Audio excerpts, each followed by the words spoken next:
माई के वंदना तो हुई के मास्टर बाबू के वंदना। अब कोनो बजाय के आवा कुछ रसील टाइप जवन की थोड़ा से नौजवान भाई के लिए जो कुंवार लड़कियां हैं वो अपने मन में ये सोचते हो कि यार बिरहा सुने आए पानी छोड़ दे। यूट्यूब पे देखी थी मार नाच नाच लड़कियों के साथे गावत आई माई माई लगाए हैं कुछ हमारे समझ में नहीं आवत बा। तो जवन लड़कियों है नौजवान टाइप जींस वाले उन लोगन के लिए तनी कोनो चटनी बजाई दा ओकरे बाद फिर गनमा के मेल से गा।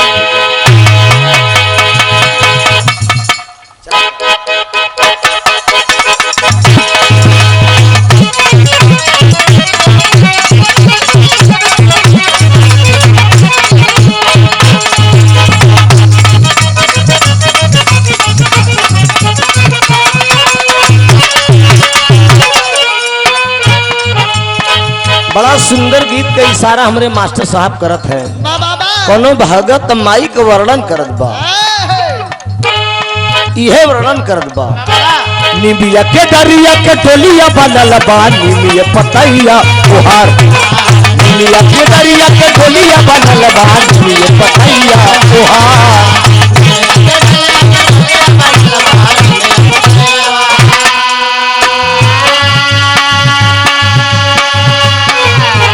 निमिया के दरिया के डोलिया बनल बा, निमिया पतैया ओहार। देवलोक से चाली है, देवलोक से चाली है दुलारी न हो तोता बन गई कहा। देवलोक से चाली है दुलारी न हो बन गई।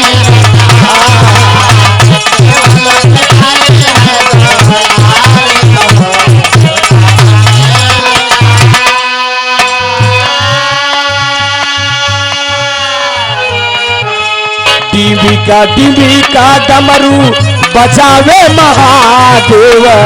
टीवी का डमरू बजावे महादेव। मुरली बजावे मुरली धार हो।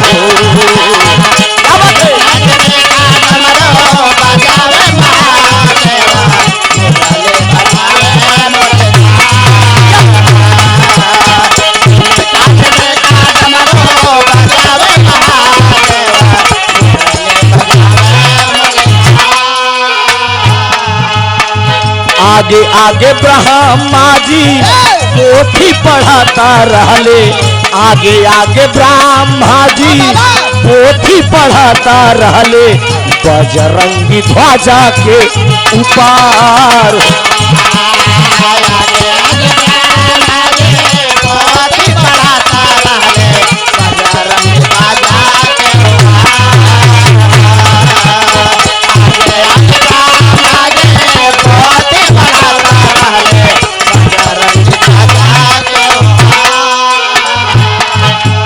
आगे आगे गणपति करे अगुवाई मुसवट होई के सवार।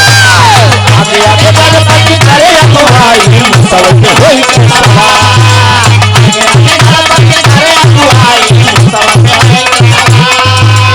आगे आगे गणपति करे अगुवाई मुसवट होई के सवार।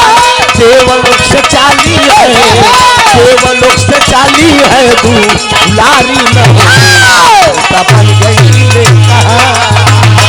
देवलोक से चाली है दुलारी न हो बन गई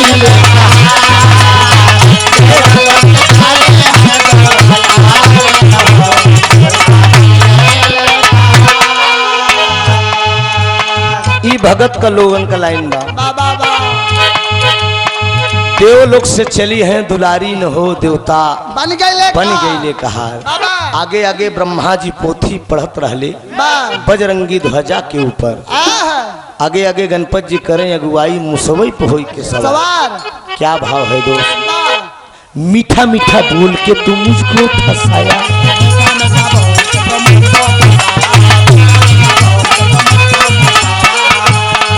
और से बहन आप लोग सुने रहा कौन भौज कोनो भौजाई एक ही ट्रैक्टर वाले के बोलावत। यही मेरा खेत है, इसको बढ़िया ढंग से जोत दो। और जोत के बेचारा खाली बा पैसा मांगे लाग तो कहे मन का तो जोता ही नहीं, पैसा कहाँ से तुझे चाहिए। वह कहा बा मीठा मीठा बोल के तू मुझको फंसाया, मीठा मीठा बोल के तू मुझको फंसाया, हार रही अंदर ले तन को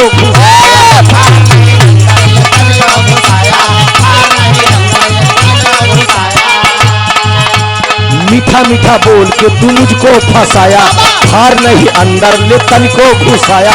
इत मेरा जोता है कैसा, इत मेरा जोता है कैसा, जोताई नहीं दिल्ली मुंबई, इत मेरा जोता है कैसा, जोताई नहीं।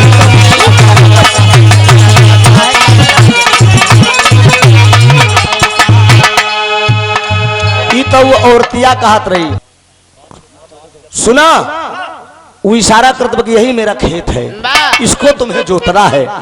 वो कहा सुना कोनो हमका बुर्बक तू समझत हो, जिंदगी भरे के परती रखे हो तो हम कितना फाड़ धसाई सरवा पूरा उसरे बा। हाँ तो एक पलट में ट्रैक्टर वाला कहा तो हमारी तरफ से बा। अरे मीठा मीठा बोल के फंसाना है जरूर, मीठा मीठा बोल के फंसाना है जरूर,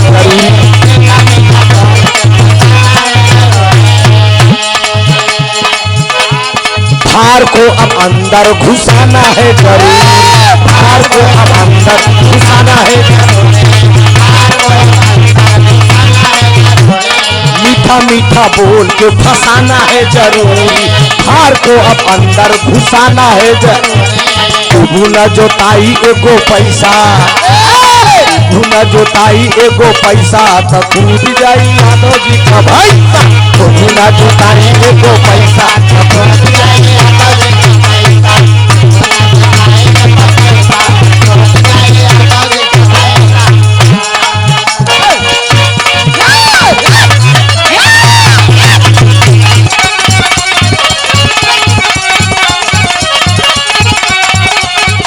तोहरा पे राजी ना, तोहरा पे राजी ना ये बलमुआ, तोहरा पे राजी ना, तोहरा पे राजी ना ये बलमुआ, तोहरा पे राजी ना, ओ तोहरा पे राजी ना ये बलमुआ, तोहरा पे राजी ना कि हमता नहीं हर करहली रसीली बलमुआ, तोहरा पे राजी ना हमता नहीं हर करहली रसीली बलमुआ, तोहरा पे राजी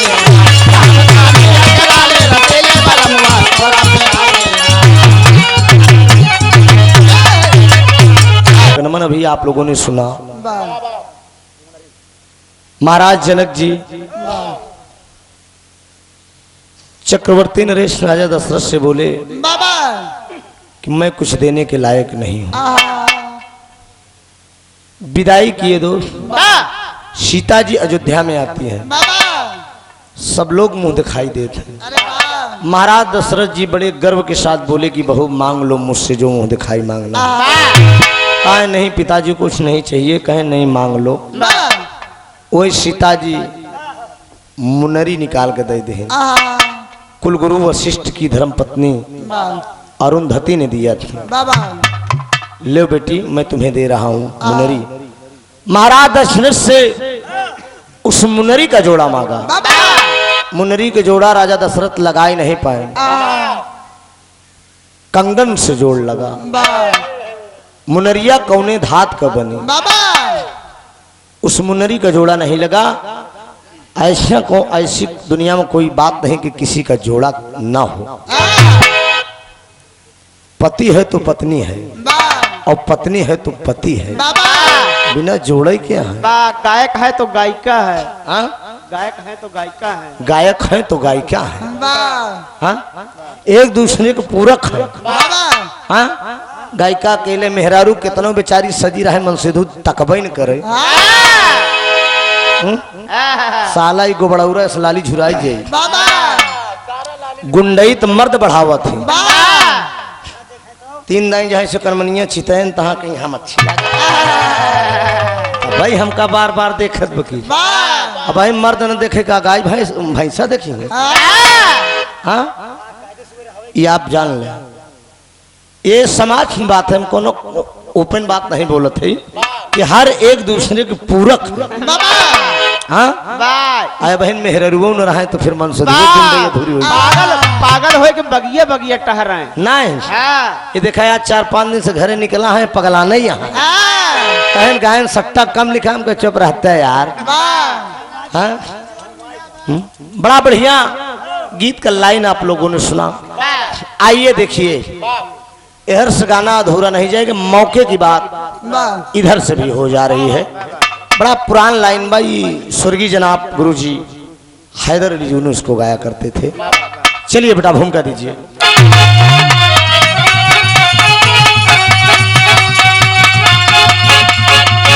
तो निपचनक की प्रतिज्ञा भी पूरी हुई, अरे शिव धनुष तोड़ा हंसकर श्री राम,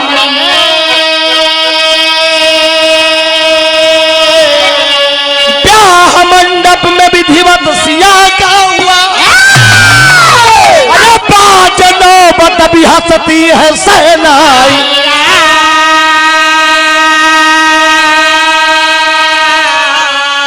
अरे तो रो सखिया के अखिया के पखिया कहे, अरे अब सताएगी हमको भी तन्हाइया।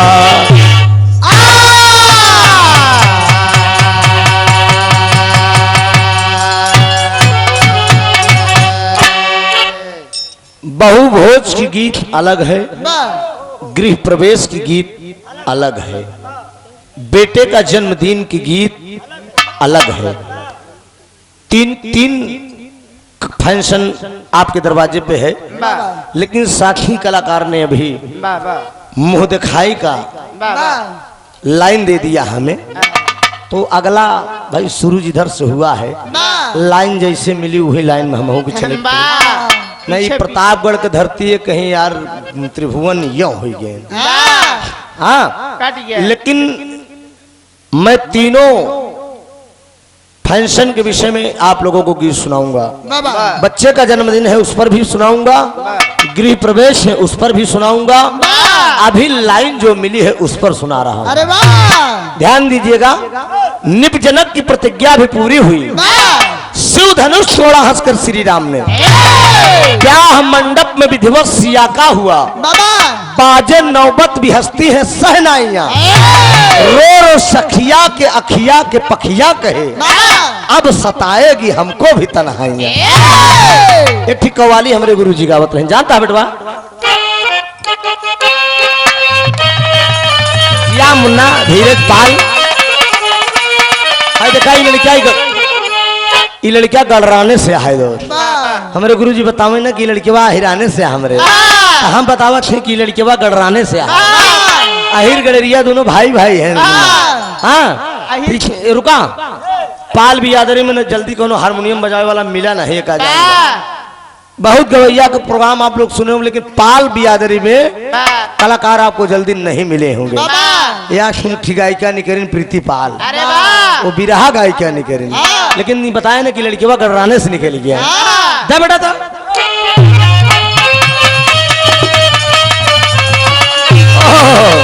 यह लाइन बा, अरे तसल्ली इस तरह अक्सर आप गुरुजी के मुखार बिंद से गीतिया के आप सुनत रहे बाबूजी।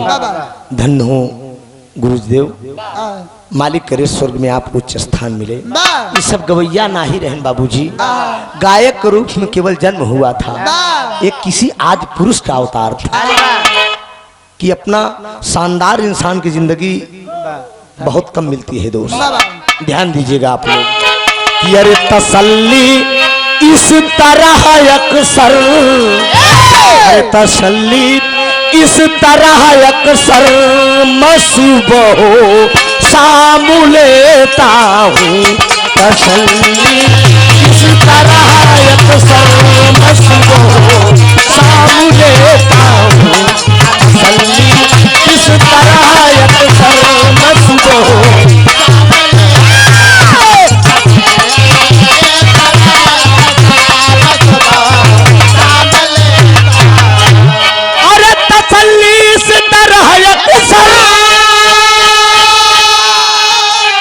मैं सुबह शाम लेता हूँ, सुबह शाम लेता हूँ मदीना मदीना याद आता है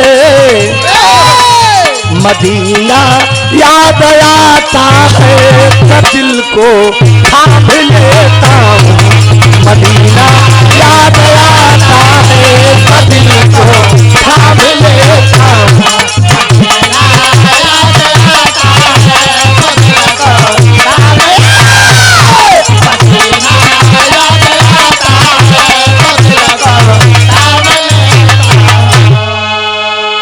लेकिन ध्यान दीजिएगा भगवान पुरुषोत्तम मर्यादा राम आज अयोध्या से दूल्हा बनके जनकपुर पहुंचा है। अब है ना आप लोग सुनबे है ना कि काम बनाए एक जने लहान बैठी के 3 जने गए। सोचा आप ऐसे बढ़िया संजोग के करा है काम करे एक जने लहान बैठे 3 जने गए भगवान राम धनुष का खंडन करे लेकिन बियाह 3 जने गौर हो गए। चारों भाई दूल्हा बन के जनकपुर में पहुंचे हैं दोस्त। और जब जनकपुर में पहुंचे हैं आदि शक्ति जगदम्बा की जितनी सखिया हैं भगवान लक्ष्मण भरत शत्रुघ्न का नहीं देखत है भगवान राम को देख रही हैं दोस्त। एक बात बताई दे दोस्त अब आजकल का लड़की और आजकल के लड़कियां ज्यादा गोर पे मरत थी भाई साहब लेकिन हम कही थी बाबूजी गोर से बढ़िया सांवला होती भगवान पुरुष जैसे ही लड़कियां देखा बताया इसने ये अपने आप को सब कुछ बताई दे का जान ले। अब है ना आप लोग देखते रहे पूरे कार्यक्रम भरे में जौने बात नहीं करी अपने बताई हम ही नहीं चीज है भाई बताइए सीता जी की जितनी सखियां हैं दोस्त चारों भाई दूल्हा बन के एकदम खड़े हैं लेकिन पुरुषोत्तम मर्यादा राम को जब देख रही हैं तो बाबूजी सखियां क्या सोच रही हैं कहे सखियां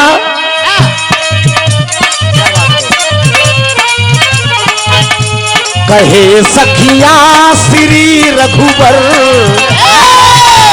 कहे सखियां श्री रघुवर जुदाई लेने आए हैं सखियां श्री रघुवर जुदाई लेने आए हैं कहे सखियां श्री रघुवर जुदाई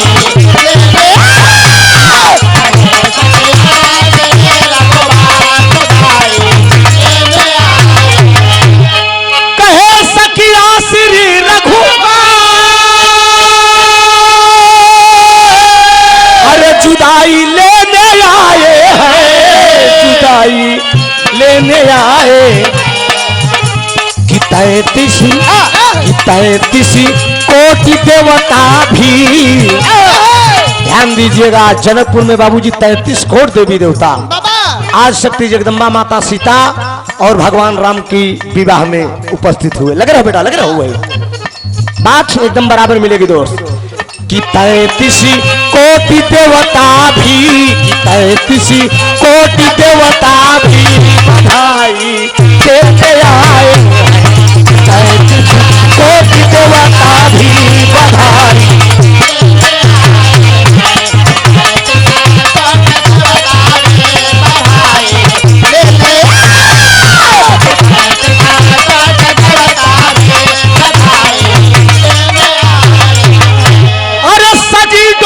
जब सीता की अरे सहनाई मुंह ने खोला है सहनाई मुंह ने खोला जनक जी हर बेटी के बाप का क्या फर्ज है दोस्त महाराज जनक जी आज वो फर्ज अदा कर रहे हैं बाबूजी अयोध्या नरेश राजा दशरथ की विदाई कर रहे हैं बड़ी नम भाव से बाबूजी जनक जी अति मगन होकर जनक जी अति मगन होकर विदाई देने आए जनक जी अति मगन होकर विदाई देने आए क्या बेटा गोपाल एकदम चले करेगा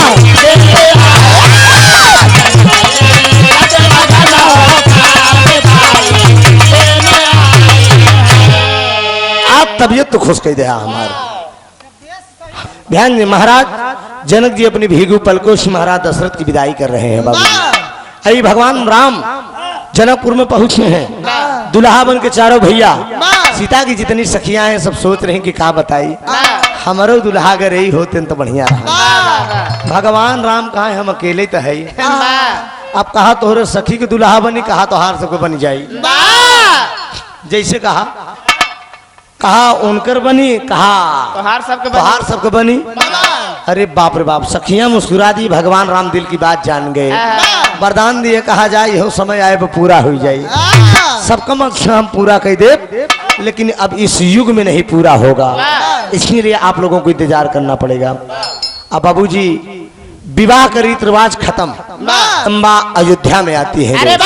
जब अयोध्या में आती हैं तो तमाम माताएं बहनें जुटकर नई दुल्हन की नए घर दुल्हन आई रे, नवा खपड़ लवा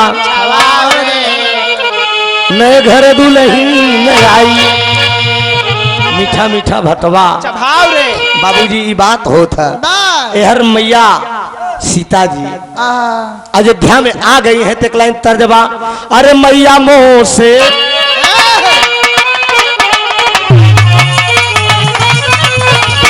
यह भाव है, अरे मैया मोह से चला नहीं जाऊ तोर मंदिरवा, लेकिन हर होत का बाबूजी, अरे गाँव सब ही दुआरे मंगल चार, अयोध्या में भीड़ भई, गाँव सब ही दुआरे मंगल चार, अयोध्या में भीड़ भई, गाँव सब ही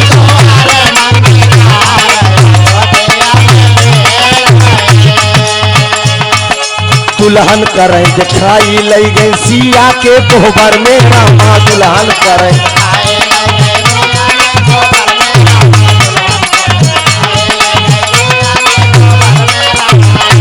आज खुशियां मनावे धुआंधार, अयोध्या में भीड़ भई, आज खुशियां मनावे धुआंधार, अयोध्या में भीड़ भई।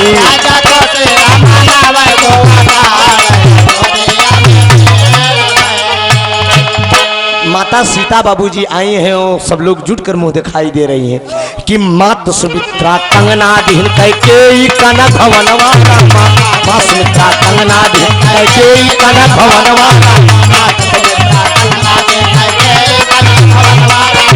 ओ राजा दशरथ जी दिए मनिहार, अयोध्या में भीड़ भई, राजा दशरथ जी दिए मनिहार, अयोध्या में भीड़ भई।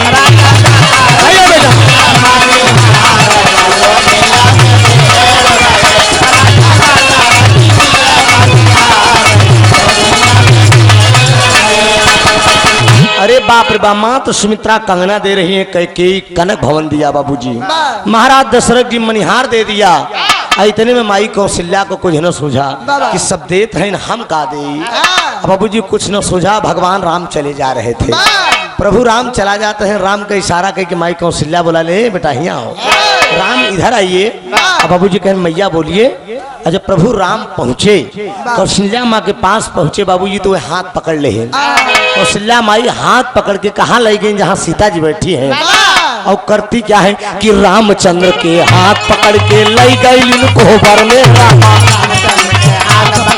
ले गई कोहबर में,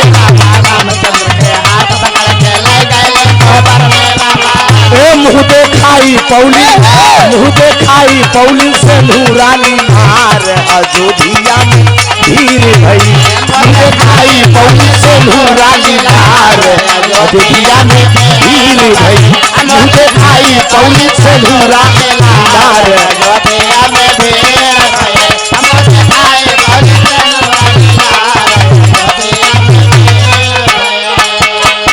भगवान राम का हाथ पकड़ के बाबूजी इधर कौशल्या माँ लिवा जाती है, माई सीता जहाँ पे बैठी हैं और वह थमा दिया, कहा ला बिटिया, अरे सीता जी शर्माने लगी, कहा ना बेटी शर्माने की बात नहीं है, आज से हम अपन बेटवा तोहरे हवाले कह दी, आज से हम अपन बेटवा तोहरे हवाले कह दी, तोहरे मांग का संदूर है, इसका आपका कर्तव्य है कि इस मेरे बेटे को आप सजो तुम। बाबूजी कितनी बढ़िया बात रही, देखा सिंदूरा लिलारे उठाए के दे दे तोरे मांग का सिंदूर हम दे देते कि हम पैदा जरूर करे बिटिया, लेकिन आज से सब कुछ है तोहार है। तोहार है। आई बात एकदम हो गई, दो सब लोग मुंह दिखाई दिए। ऐसे बाद भगवान राम का नंबर आई, भगवान राम का नंबर आएगा दिन में तो मुंह दिखाई भाई, शाम का वक्त आएगा ये देखा देवी देवता के जमाने से चला आवत बा। जिंदगी में तीन ही रात होते इंसान का बाबूजी, शुरुआत वाली रात जब इंसान इस धरती पे आता है, एक दूसरी रात हो तो सबसे सुहानी रात, जेके इंग्लिश में गोल्डन नाइट बोलत है, सबसे खतरनाक रात होले, सबसे खतरनाक सबसे सुंदर रात होती है। कभी कल्पना करके देखो और गलत निगाह से नहीं, ये जान लो गलत निगाह से नहीं, जिंदगी में इससे बढ़िया खूबसूरत रात नहीं आएगी। हर इंसान की जिंदगी में एक बार आवत है। अरे बाप एक बात बताई दी, शहरों बड़े भाग से बनत, कितना जने तो मोबाइले पे वीडियो कॉलिंग में कैले थे। सोचा हर बाबूजी माई सीता चिसारी में बैठी है, अब भगवान राम उस दिन के इंतजार करत है कि रात हो मैं जानकी से मिलूं। सतयुग के बाद आज मुलाकात होगी, साक्षात लक्ष्मी का अवतार है दोस्त। भगवान राम जब चिसारी में पहुंचते हैं, आज शक्ति जगदम्बा उठ गई दोस्त, चरण स्पर्श किया और इशारा किया कि स्वामी आप बैठ जाएं। हर माँ बहनों के लिए, बहू बेटियों के लिए एक नसीहत भरी बात मिलेगी दोस्त। देखिए पत्नी किस प्रकार से होना चाहिए, सीता जी से सीख लेनी चाहिए। चरण स्पर्श किया, उसके बाद चरणामृत लिया, आरती उतारती हैं और उसके बाद भगवान राम हाथ पकड़ लिए, जानकी बैठो तुम, जानकी मेरे बगल बैठो तुम। सुनने में सीता जी करें कि नहीं स्वामी ये मेरा उचित नहीं है बैठना, कहा ना ना ना ना एकदम उचित है। इतने में बाबूजी भगवान राम एकदम व्याकुल है, करें कि जानकी जरा घूंघट खोल दो, जानकी घूंघट खोल दो। सीता मैया कहे ना ना ना तेरी बेटा, कहा ना पिया, आए हाय अरे रामा रामा सिया जी मुँह देखाई मांगल, रामा रामा सिया जी मुँह देखाई मांगली। आइले चिसारी में, आइले चिसारी में, आइले चिसारी, आइले चिसारी में जब की रघुराई सिया जी मुँह देखाई मांगली।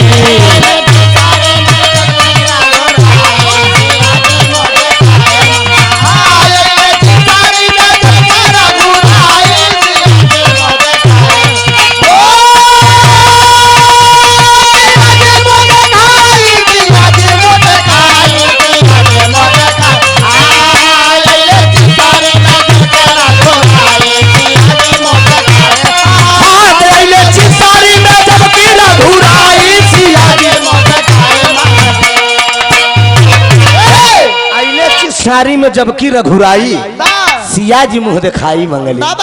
भगवान राम चिसारी में आई गए, घूंघट खोलने के लिए कहा। इतने में माता सीता कहे ना स्वामी तो आपका काम आ, ये घूंघट ऐसे ना खोली।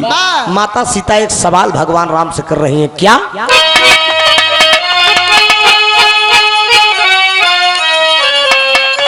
जिया बेटवा यही हो। माता सीता क्या कहती हैं दोस्त?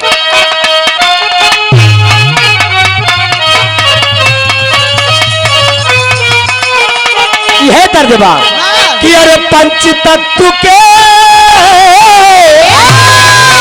अरे पंच तत्व के बिजड़वा, अरे हई महान बबुआ,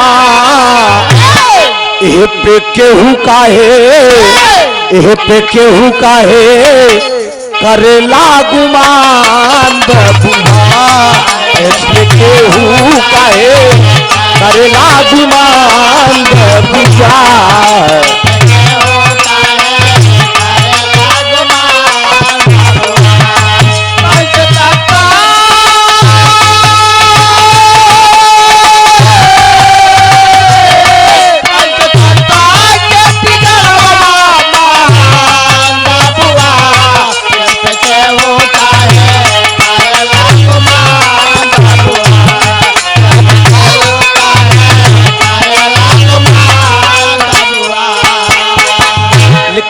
सीता जी कह रही हैं कि सुनिए स्वामी, हम तक तो हो रे चारनिया कर धूल सजना, मुँह देखैया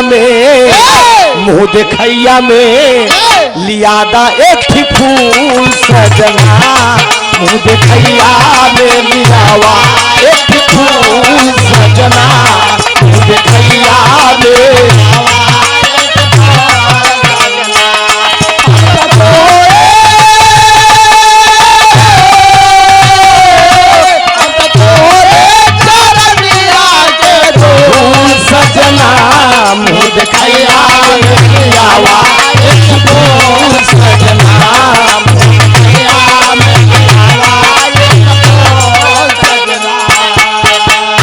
एक फूल लाकर आप हमके दे दा स्वामी।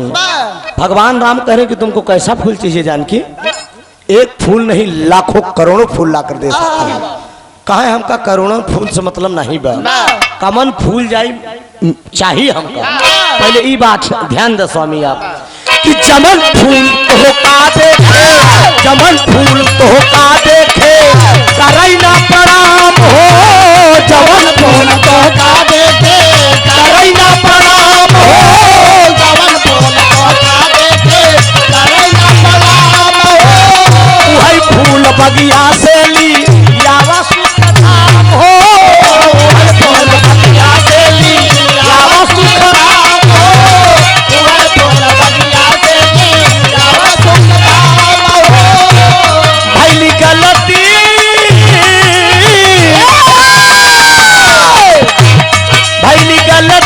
जवान किया माफ सजना, मुँह देखैया में लियावा एक फूल सजना, मुँह देखैया में लियावा एक फूल सजना।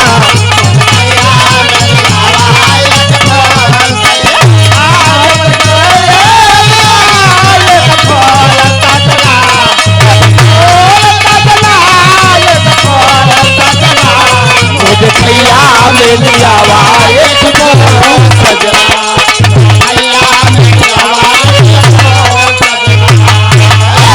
एक फूल लिया कि स्वामी हमके दे दया, हमका वो फूल चाहिए जो फूल आपको देखकर सम्मान न करे। आप भगवान राम कहें हमार सम्मान, अरे कौने फूले के तनी हिम्मत बा कि हमार सम्मान न करी?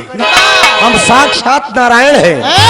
जानकी तुमको पता नहीं है, तुम लक्ष्मी हो, मैं विष्णु हूँ। कौन पुष्प की इतनी हिम्मत है? हाँ, हम यही फूल मांगत है, यही फूल लिया वा। जमन फूल तोहका देख के नतमस्तक न करे, नमस्कार न करे, आपका आदर न करे, आपका सम्मान न करे, फूल हमका लिया के दे। भगवान राम कहन कि हमान मेहरारू हो के सुहाग रात में खटखट फान दे। कौने फूल के तनी हिम्मत बा कि हमका देख के नतमस्तक न होई? ये कहा सुहाग रात मनावे के मारे क्रोध में प्रभु राम धनुष बाण लिए और बाबूजी चिसारी से बाहर निकल गए। बगलई में लक्ष्मण खड़ा है, लक्ष्मण झाकत हैं। जब राम निकल के बड़े क्रोध में जा रहे हैं, लक्ष्मण सोच गए कि भाऊजी कोनो लगहर बात कही दी, भाऊजी कोनो लगहर बात कही दी, तभी भैया निकल के चल रहे। अरे बाप रे बाप, ये तो मामला गड़बड़ाई गया। लेकिन रस सज गया। बाबूजी आदेश हुआ, नौकर को आदेश दिए कि रस सजाया जाए। जानकी फूल मांग रही है और जो नतमस्तक न करे। प्रभु राम रथ पर बैठ गए। अब बैठ बाबूजी बगिया में फूल पुष्प की बगिया में चल दी है। जब पुष्प के बगिया में चले बाबूजी, तो जमन डाली का फूल है, जितना डाली फूल है, सारा फूल झुक के एकदम ऐसे, जितना फूल है बाबूजी सब झुक के ऐसे एकदम बाबूजी कि अब मेरा अहो भाग, साक्षात नारायण का दर्शन हुआ। डाली का फूल सब सम्मान करते, राम आशीर्वाद भी दे रहे हैं। और बाबूजी मन क्रोध आवत बा, जानकी कैसा फूल मांगी है? ये तो जितना फूल है सब हमका देख ला, दंडवत करता है। अब देखिए दोस्त, ना ही पावत है, पूरी रात परेशान है। सोचता है कि फूल न ले जाए पाओ, पूरी रात चली जाए यही में। तो एक लीला हो गई। माया देख, भगवान राम को कुछ न सूझा बाबूजी। गुरु वाल्मीकि की जहाँ कुटिया थी, गुरु वाल्मीकि की कुटिया के पास फुलवारी है, एक फूल की बगिया है बाबूजी। वही बगिया के पास चल दिए और पैदल निकल दिए, पैदल निकल दिए राम। राम जब पैदल चले जा रहे हैं बाबूजी, तो जितना डाली का फूल है सब, जितना डाली समझा कर, जितना डाली का फूल है बाबूजी सब ऐसे झुक के नमस्कार करत हैं। इतने में बाबूजी एक कई कनखी में 2 फूल लगा है, एक कई कनखी में 2 लगा है। जब राम का देखे ना और ऐसे एकदम बरल जान, भगवान राम कहन बस बस बस बस। जबन सीता मांगे रही नहीं, लेकिन सीता एक ठी मांगे रही, एहमा 2 बर रहता है। हाँ, एक प्रकार खुशी भी मन में है, क्रोध भी आ रहा है। ये हमार सम्मान नहीं करत बा। एक इतनी हिम्मत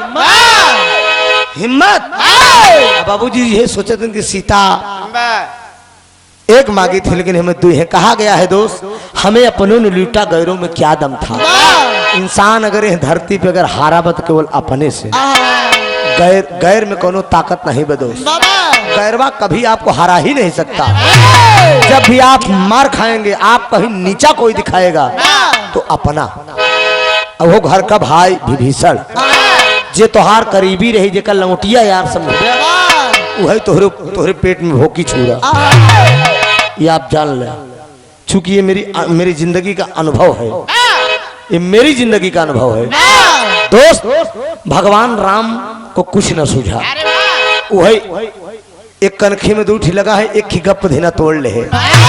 जब एक ही तोड़ ले बाबूजी, बच्चे का धड़ नीचे गिरा, शीश हाथ में आ गया। देखिए ईश्वर की माया देखें, प्रभु की माया देखें। तोड़े फूल, लेकिन बच्चे का शीश आ गया हाथ। और बाबूजी खून ऐसे टप टप टप टप टप टप टप टप टप टप टप टप टप टप चूहे लगाए एकदम। ये कई डाली का फूल ललकार, कहां से कौन हो? मेरे भाई का वध कर दिए। राम तो एकदम हक्का बक्का हो गया, एकदम हक्का भक्का के। रे बाप रे बाप, ई गजब हो गया। ये हमार मेहरारू हमका नीचा दिखाई दे सारा। हाँ, ई डाली का फूल ललकारत बा। अरे हम का कई दिन, अब बाबूजी डाली का फूल एक बार ललकारत हमारे भाई के मार डाया। आवे तो हमारे गुरुजी के तो बताई थी, गुरुजी हमरे लड़कियां बनाए दी तो का हम तो से बराबर लड़ा बिना अपने भाई के बदला ले तो से हम मानम ना। राम यही बात सोच रहे हैं बाबूजी। रथिया पे राम चाहिए कहिले रुदानावा, रथिया पे राम चाहिए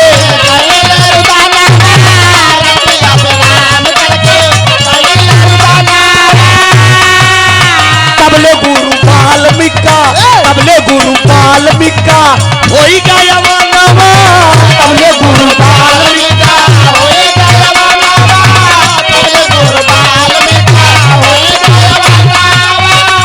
जवन जिंदगी हो, जवन जिंदगी की होई गईल सजना, जवन जिंदगी के होई गईल सजना, मुझे भैया में लियावा एक फूल सजना।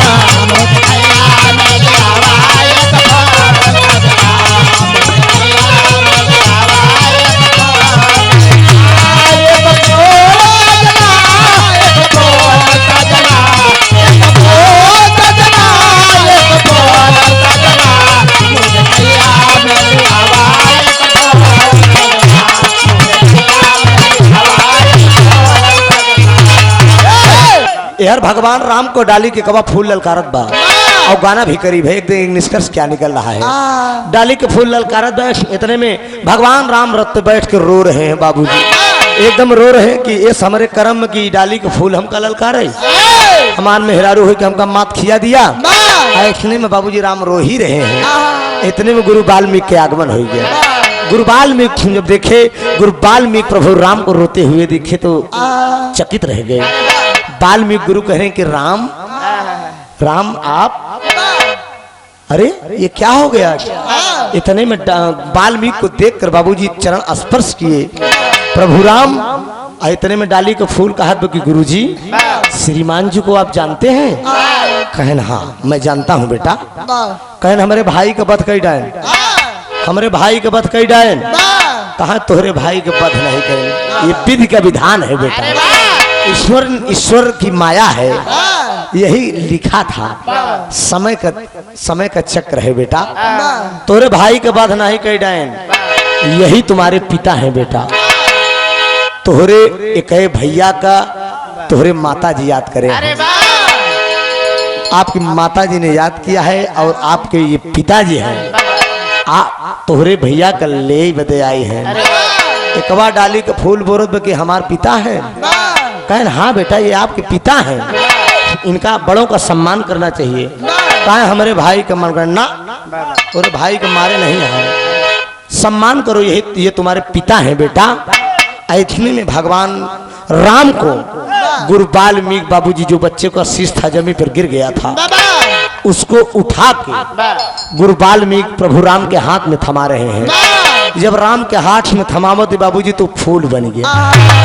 माया भगवान को देखें, फूल बन गया और लेके जब प्रभु राम रवाना होते हैं तो एक ही डाली को वाल्मीकि बता रहे हैं कि बेटा समय आने पे तुम भी अपनी माँ के पास जाओगे, लेकिन तुहार भैया पहले जाता है तो हुक्का तनी इंतजार करेगा पड़ेगा, थोड़ा देर में तुम जाओगे। अल्लाह के प्रभु राम जब यहाँ आए और जब लेके आए फूल दे कहन हलला जानकी, कहन हाँ स्वामी लेते आया, कहन हमार मानसा पूरी, कहन यही फूल चाहत रहा। भगवान राम कहन फूल रहा, ये फूल मांगे रहो, हमरे जिंदगी के सूल मांगे रहो, हमरे जिंदगी के सूल मांग ले रहो। बताओ यह तो क्या मांगे के रहा? कहना हाँ प्रभु यह मिल गया। समय आया बाबूजी लाई के फूल दे दिए, समय आया बाबूजी वही फूल लौ के रूप में हुआ। लेकिन बाबूजी रीत रिवाज के अनुसार जो आज बहु भोज मनाया जाता है, तो यहर माता कौशल्या माता सीता से कहा कि बहू आज भोजन बनाओ, आज भोजन बनाओ, हम लोग बैठकर भोजन करेंगे। कहा माता सीता कहती है कि भोजन तो मैं बनाऊंगी, लेकिन भोजन करने वाला भी होना चाहिए। कहन इसके मतलब कहन कोई ऐसा विद्वान पंडित दरवाजे पे बुलाइए जो किसी के यहाँ भिक्षा न लिया हो, किसी के दरवाजे पे भोजन न किया हो, वो ब्राह्मण आएगा तो मैं भोजन बनाऊंगी, वरना माई कौशल्या जाएगा राजा दशरथ से कहन पतो तोहार ऐसा ब्राह्मण मांगत गया, ऐसा ब्राह्मण के खियावे चाहत जमन के खिया खायन न हो, केहू सिदान दक्षिणा लेहन न हो। राजा दशरथ कहन तो फिर मामला गड़बड़ हो गए। कहन केहू बा, कहन एक ही आदमी बा, कहन कहन केवल लंका का राजा रावण कहा, लेकिन इतना जिद्दी बा, तर्ज है बेटा नई झुलनी के।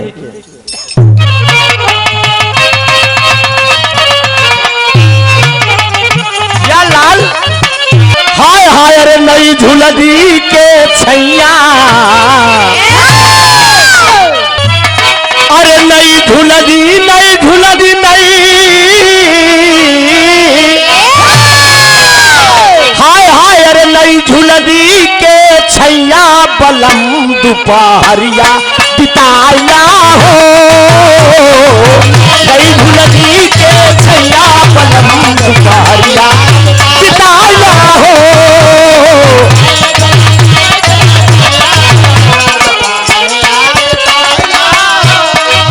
तो का ही पता हो चाहे जब पगलऊ लगातार गावत है तो नीचे गवाऊ बेगाऊ।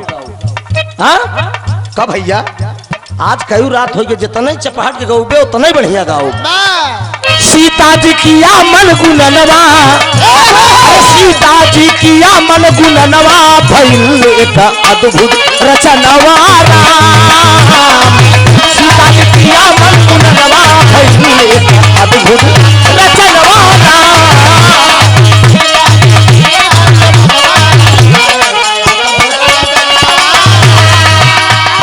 अद्भुत रचनवा हो, अद्भुत रचना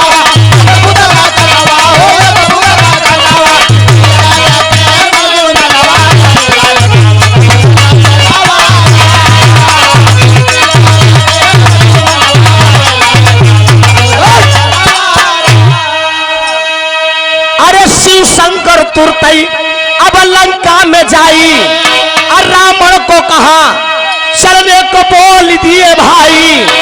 रावण सोच लगा अपन मनवा भइल एक अद्भुत रचनवा राम।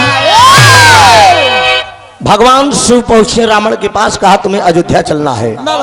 राजा दशरथ की बहू आई है, भोजन बनाएंगी, भोजन करना है। रावण कहा अगर तू हमार गुरु न होता तो हम तोहरो बात काट दे। कहे नहीं चलो। तो जब आया अयोध्या में रावण आए, माता सीता 5 मिनट की गीत और बच्चे हैं साथियों। भोजन करने से पहले रावण एक शर्त रख दिया, कहा भोजन मैं एक शर्त पे करूंगा, जो नई नवेली बहू है महाराज दशरथ की पहले एक कमरा में हम वो बतला। अब राजा दशरथ के खलबली मची, ई रावण नई नवेली पतो हमारो से अकेले में बतलाई। कहा मेरी ये शर्त है, मैं अकेले में बात करूंगा, केवल वो बहू रहेगी, सीता रहेंगी और मैं रहूंगा, और तीसरा कोई नहीं रहेगा। महाराज दशरथ हड़बड़ाने शंकर जी से कहे, शंकर जी कहे कोनो बात नहीं जाय दो पंडित आटे विद्वान। अरे 6 महीना आगे और 6 महीना पीछे की बात वो बता दे, जाने वाला दशकंदर था, विद्वान पंडित था दोस्त। कहा ये मेरी शर्त है और ये मानेंगे तो मैं भोजन करूंगा वरना नहीं करूंगा। एक कमरे के अंदर माता सीता बैठी है और रावण पहुंचा सबसे पहले चरण छुए। कहा मैया, सीता मैया मुस्कुराए दिन, कहे दशकंधर तुम आ गए? कहन हाँ माँ आ गया। कहन फिर भोजन बनाई हूँ, भोजन कर लो। कहा ना नहीं भोजन नहीं करूंगा माँ। कहा क्यों? कहा पहले मुझको आप वचन दीजिए, भोजन एक शर्त पे करूंगा। कहा क्या शर्त है तुम्हारी बताओ? कहन भोजन एक शर्त पे ये करूंगा, पहले मुझको तुम वचन दो, ये आपका कोमल चरण, ये आपका कोमल चरण एक बार मेरे लंका में पड़ना चाहिए। वो जानत रहा कि ये आदि शक्ति है, जो राम है वो साक्षात विष्णु है। अगर ये चली यहीं तो मनसेधु अपने आप चला आई। दिमाग कितना बढ़िया लगाया रावण। लोग कहते हैं कि रावण बहुत पापी था, नहीं वो पापी नहीं था साथियों, वो बुद्धिमान था। 70 पूत 72 नाती जकरे रह गए दिया न बाती, वो सब कतार दे एक जान ले। वो रावण विद्वान पंडित था। कहा वचन दो माँ, तो तेरा कोमल चरण मेरे लंका में पड़ना चाहिए। माता सीता ने वादा किया कि जाओ पहले चल के भोजन करो, उसके बाद ये मेरा चरण तुम्हारे लंका में पड़ेगा। वादा कर लिया, लेकिन जरा विचार करिए आप लोग, चरण सीता जी का कब पड़ा है? असली सीता लंका में कब गई है? रावण जो पंचवटी पे हरण करके ले गया था वो असली सीता नहीं थी। भगवान राम का जब 14 वर्ष का वनवास हुआ था, पंचवटी पे कुटी बनाकर रहने लगे, जब बन जाने लगे 14 साल का, उसी समय रास्ते में सीता जी से बोले कि जब तक करो निशाचर नाथ साथ तब तक करो अग्नि में वास। आए सीता तुम अग्नि में वास कर लो, मैं नर लीला करने आया हूँ। और असली सीता को अग्नि में वास करा दिया। माया रूपी सीता लेकर पंचवटी पे पहुंचे थे। और रावण जो हर के ले गया था वो असली सीता नहीं थी। लेकिन असली सीता लंका में कब गई थी? गई थी। ये भी वेद के अंदर छिपा रहस्य है। असली सीता का भी आगमन लंका में हुआ था, लेकिन समय का अभाव है, गाना बहुत बड़ा हो जाएगा। अगले राउंड में आप लोगों को मैं बिरहा में सुना दूंगा कि असली सीता लंका में कब गई थी।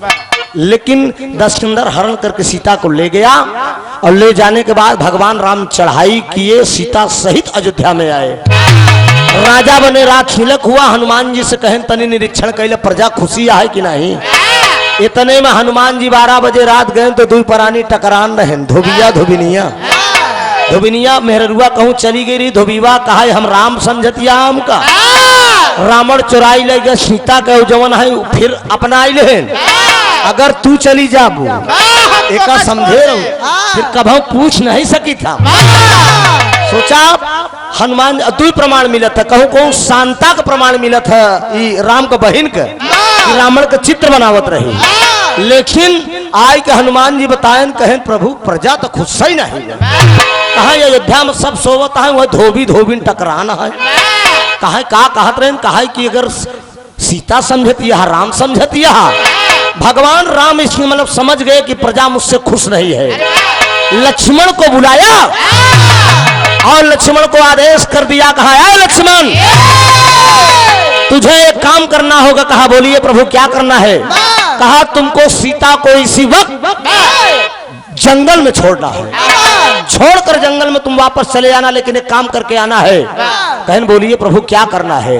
कहन छोड़ने के बाद सीता का जो दाहिना हाथ है इसको काट के लेकर तब आना। लक्ष्मण जी सोचता है कि बतावा छोड़े के तो ठीक बा हम हाथ कैसे काटब। रस सज गया। माता सीता और लक्ष्मण सहित जंगल में पहुंच गए। दोस्त लक्ष्मण छोड़ के जब सीता को चल रहे हैं माता सीता कह रही कि लक्ष्मण जाओ देवर तुम। याद रखिए जब सीता का दूसरा वनवास हुआ था उसी समय प्रसव पीड़ा में थी माँ। पेट में गर्भ था दोस्त और सीता जी के पेट में वही लौ था। बाबूजी गर्भवती थी। लक्ष्मण से कह रही सीता जी कि देवर जी आप जाइए मुझे छोड़ के जंगल में चले जाइए। तो लक्ष्मण जी बोले बयानावा अरे कहनवा मानाए वीरना। अरे पिया विपिन में छोड़ के कैसे। अरे पिया विपिन में छोड़ के कैसे जाई सुनीला माई हो। पिया विपिन में छोड़ के कैसे जाई सुनीला माई हो।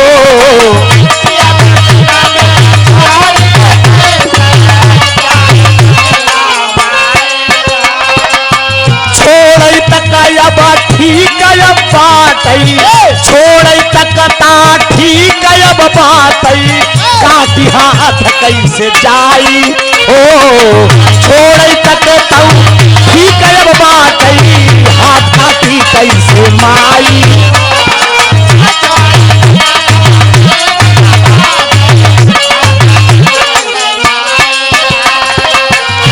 अरे सीता जी सोचे अपने मानवा कहनवा मानाए वीरना। लक्ष्मण जी कह रहे हैं कि माँ छोड़ने तक की तो बात ठीक है लेकिन दाहिना हाथ प्रभु जी ने मांगा है। वही माता सीता कह रहे कि अपने भाई का फर्ज आप अदा करिए। अगर स्वामी ने दाहिना हाथ मेरा मांगा है तो आप लीजिए तलवार लीजिए और काट के ले जाकर मेरे स्वामी को दे दीजिए। लेकिन ये दोनों देवर भाभी का विलाप देखकर उस जंगल में बाबूजी देवताओं द्वारा एक चमत्कार होता है। अरे रुदन देखिए देवता लोग जी कैले अब खलबलाई हो। अरे प्रकट हुए विश्वकर्मा सुनिला। अरे प्रकट हुए विश्वकर्मा सुनिला हाथ अब दिया बनाई हो। प्रकट हुए विश्वकर्मा दिया हाथ दिया बनाई।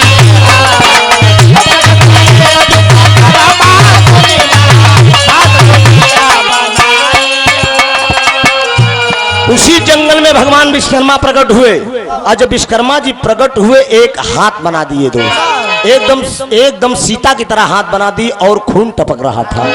दे दिए लक्ष्मण को ले जाकर प्रभु राम को दे दो। लेकर लक्ष्मण जब आए राम को दिए बाबूजी तो राम खुश हो गए और जंगल में माता सीता विलाप कर रही हैं रो रही हैं। अरे रोते देखा सीता को तब वाल्मीकि गए आई हो। अरे कुटिया पे अब लिया गए अब सेवा भाई अब भाई। तब लौका अब हो गया जना मावा कहनवा मानाए वीरना। वही फूल जो प्रभु राम लेकर आए थे पेट में गर्भ था उसी वाल्मीकि की कुटिया पे एक लड़के का जन्म हुआ जिसका नाम था लव। जन्म हुआ। एक दिन माता सीता स्नान करने के लिए जा रही है नदी में। गुरु वाल्मीकि जी तपस्या कर रहे हैं। वाल्मीकि को दिखाई कहा गुरु जी इसको देखिए मैं स्नान करके आ रही हूँ। पीछे पीछे लव भी चला गया। ध्यान जब टूटी वाल्मीकि को तो सोचे कि लगता है कोई जीव जंतु खा गया। तुरंत कमंडल उठाए और कुछ लिया, मंत्रोच्चारण करके एक बालक तैयार कर दिया। अपने मंत्र द्वारा एक लड़का तैयार कर दिया। और जब एक लड़का तैयार कर दिया बाबूजी, तो सीता माँ स्नान करके आती हैं, वो बालक भी पीछे पीछे आया।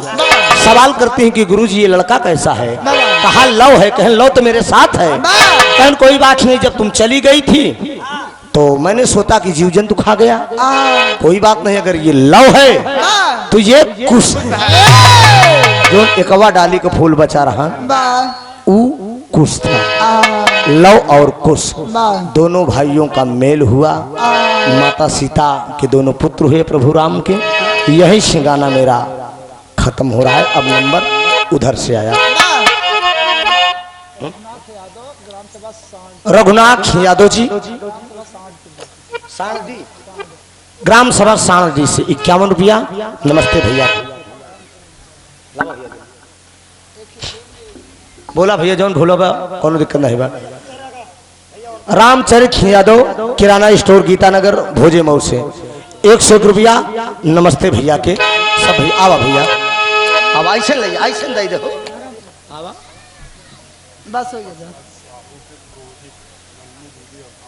पुरोहित गुरु प्रसाद साहू जी, कार्यक्रम मालिक के पुरोहित लल्लू दुबे जी ना, अवधानपुर से गुरु जी के कर कमलों द्वारा 201 रुपया का पुरस्कार। ये रामायण की सुंदर रचना सुनते, ये लोग विद्वान हैं। ये लोग सोचे कि कितनी ऊंची ऊंची बात। कलाकार का मतलब है कुछ ऊंची बात।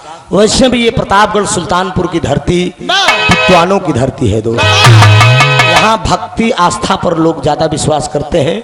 वेद पुराण ग्रंथ में हम लोग बनारस गाजीपुर जाए तो बताई थी। हम कहे तू लोग तो छिनरी गुजरी सुनत है यार, तू लोग तो सुनत है लगाए तो चुलिया में हुक करा जाए जी। लेकिन प्रतापगढ़ सुल्तानपुर में चला, जवन गवैया रामायण महाभारत से शिव पुराण से गाना लगावे, कहीं का कुछ नहीं आवा। हमारा गोलियारी पड़वा इसमें मतलब नरियाद। तो 201 रुपया गुरु जी की तरफ से पाव लागी। पवन यादव जी आप धर्मपुर से 101 रुपया। बहुत बहुत प्रणाम, आशीर्वाद की प्रतीक्षा है।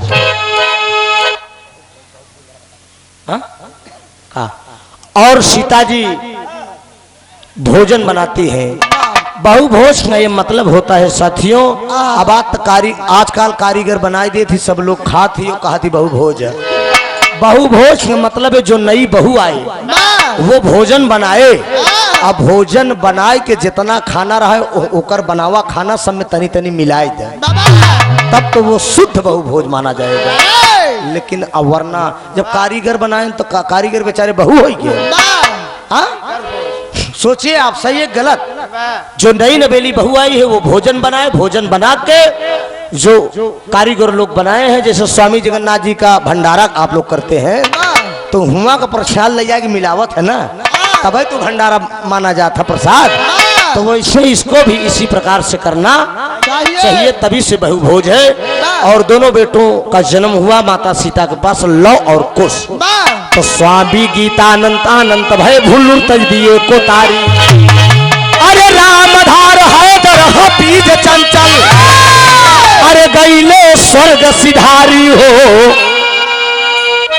अरे सियाजी मुंह दिखाई मगलिन, अरे बिरहा त्रिभुवन नाथ यादव कुल रहा सुनाई। सियाजी मुंह दिखाई मगलिन।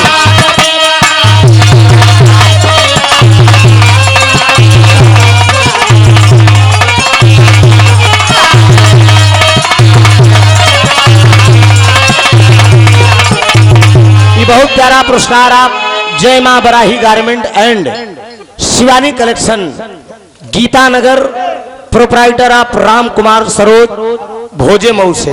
भैया बहन मिलन कहन पहली बार आपसे मिल रहा हूं। बम्बई आप रहते हैं, कई बार आप हमारे पास फोन भी करते हैं, अक्सर फोन पे बात भी करते हैं कि मैं आपका बहुत बड़ा शुभचिंतक हूं। भगवान करे आप सबको देना 51 रुपया। और जब आप सब न चाहबे तो हम कौने काम कर रहा बेका बतावा।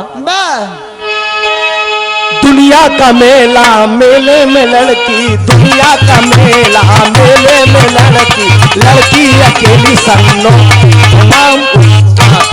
दुनिया का मेला मेले में लड़की, लड़की अकेली सन्नो।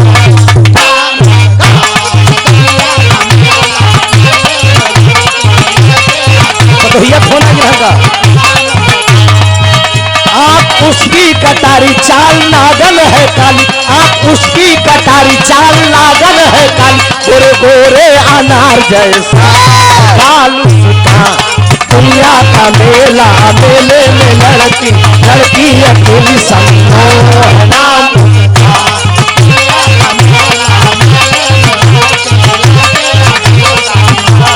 नाम उसका दुनिया का मेला, मेले में लड़की लड़की अकेली समझो है नाम उसका। मेले में लड़की अकेली समझो है नाम उसका।